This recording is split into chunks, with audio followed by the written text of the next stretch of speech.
गरीबी। पुराने साधारण कपड़े पहने एक महिला ने एक फैंसी रेस्टोरेंट में प्रवेश किया। सभी ग्राहक जो पहले से वहां बैठे थे उसे तिरस्कार भरी दृष्टि से देखते हैं। वह महिला फटी पुरानी ड्रेस पहने हुए थी और देखने में गरीब लग रही थी। परिचारिका तुरंत उसके पास दौड़ी। उसने यहाँ तक कि अपनी घृणा को छिपाने की कोशिश भी नहीं की। वो बोली, मैडम, आप शायद गलत जगह चली आई है। वह बस इतना चाहती थी कि जल्दी से इस बिन बुलाए मेहमान से छुटकारा मिल जाए। महिला ने घबराते हुए उसकी ओर देखा और पूछा, क्या यह ताज भोजनालय है? डाइनिंग हॉल में मौजूद लोग कानाफूसी करने लगे और उनमें से कुछ ठहाके लगाने लगे।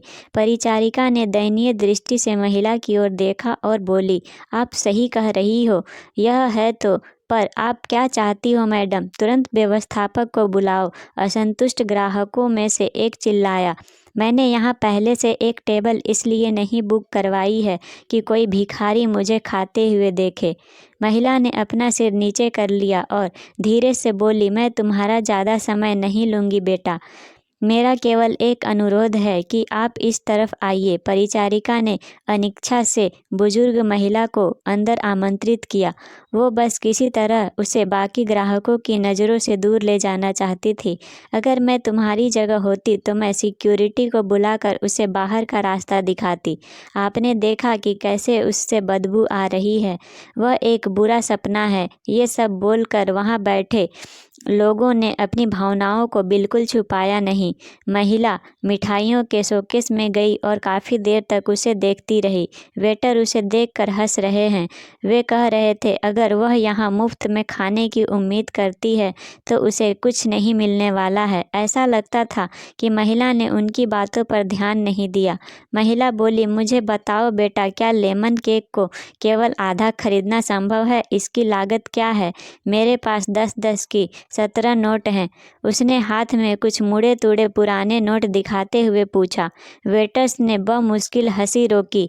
मैडम, मुझे नहीं लगता कि आपके पास इस केक के एक टुकड़े के लिए भी पर्याप्त पैसा है। यह केवल केक नहीं बल्कि हमारे महाराज द्वारा किया गया कला का काम है। इसके अलावा हम इसे आधे में नहीं बेचते हैं। गरीब महिला शर्मसार हो गई। उसे ऐसा लगा कि उसके अंदर कुछ टूट गया हो। धीरे धीरे वह निराश कदमों से चलते हुए बाहर निकलने लगी। अचानक उसे रेस्टोरेंट के कोने में अपनी पत्नी के बगल में बैठे सैन्य वर्दी पहने एक व्यक्ति ने बुलाया। मैडम, कृपया यहाँ आओ। आप बहुत निराश लग रही हैं। कुछ हुआ है? उसने चेहरे पर मुस्कान के साथ पूछा। मेरी बेटी, वह बहुत बीमार थी। जब वह बच्ची थी तो हम इस रेस्टोरेंट के पास से गुजरते थे और वह काफ़ी देर तक दुकान की खिड़कियों को देखती रहती थी। हमने एक दिन यहाँ लेमन केक खाने का सपना देखा, लेकिन फिर वह बीमार हो गई। मेरे पति चले गए और हम दोनों का पेट पालने के लिए मुझे नौकरी करनी पड़ी। मेरे पास इलाज जारी रखने के लिए पैसे नहीं हैं, इसलिए अब मैं उसके लिए कुछ भी नहीं कर पा रही हूँ। तो मैंने सोचा कम से कम उसे ये केक ही दिला दूँ, लेकिन मेरे पास केवल 10 की ये 17 नोट हैं।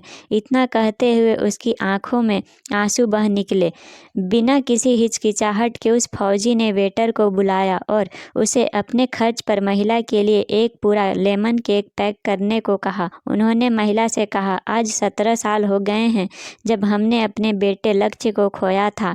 एक कार दुर्घटना में उसकी मृत्यु हो गई थी। मैं और मेरी पत्नी कुछ नहीं कर पाए, हालांकि वह एक डॉक्टर हैं। आपके पास में 17 नोट है और मेरा बेटा 17 साल का था। ये ऊपर वाले का इशारा नहीं तो क्या है? फौजी की पत्नी ने गरीब महिला को अपनी बिजनेस कार्ड दिया और बेटी के इलाज में मदद करने का वादा किया। जब वेटर महिला के लिए लेमन केक लेकर आया तो महिला के चेहरे पर एक कृतज्ञ मुस्कान आ गई। उसने फौजी और उसकी पत्नी को धन्यवाद दिया और वहां से चली गई। इस घटना के बाद रेस्टोरेंट में सब खामोश थे। सभी को उस फौजी के एहसास दिला दिया था कि पैसों से भले ही वो महिला गरीब थी, लेकिन वहाँ बैठे सभी लोग विचारों से और दिल के गरीब थे। सिवा उस फौजी दंपति के अब वहाँ किसी को भी हंसने का मन नहीं कर रहा था।